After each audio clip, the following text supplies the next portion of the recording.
દાંતીવાડા ડેમમાંથી આજે ઇરિગેશન ડિપાર્ટમેન્ટે પાણી પૂરતા પ્રમાણમાં હોવાથી 2000 ક્યુસેક પાણી 9 નંબર અને 10 નંબર બંને ગેટ ખોલવાનો નિર્ણય આજે કર્યો અને અમે અહીંયા મહાનુભાવો ધારાસભ્યશ્રીઓ તેમની ઉપસ્થિતિમાં અધિકારીઓની ઉપસ્થિતિમાં આજે ગેટ ખોલ્યા છે। નદીના વિસ્તારમાં રહેતા તમામ પ્રજાજનોને આ પાણી આવે છે તો થોડા સાવધાન રહે। પાણી એટલે બે કાંઠે ચાલે એટલું નથી, પરંતુ ખાડા ઘણા બધા પડેલા છે, તો ત્યાં કોઈ બાળકો કે પાણી જોઈ અને કુતૂહલવશ ત્યાં આગળ ન જાય એવી મારી વિનંતી હતી।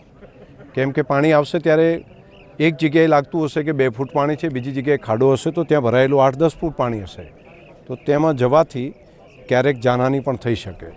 તો જરા સાવધાની એ ખૂબ જરૂરી છે અને આ પાણીના માધ્યમથી ખૂબ રિચાર્જ થશે। આપણા જિલ્લાની વોટર રિચાર્જિંગ માટેની ખૂબ જરૂરિયાત છે। ડીસાથી કરી દાંતીવાડા અને ત્યાંથી છેક કાંકરેજ અને આગળનો છેક રાધનપુર સુધીનો વિસ્તાર, ભીલડી હોય, આ બધા વિસ્તારનું પાણી રિચાર્જ થવાને કારણે સમગ્ર બનાસકાંઠા જિલ્લામાં વોટર રિચાર્જિંગનું ખૂબ મોટું કામ થશે।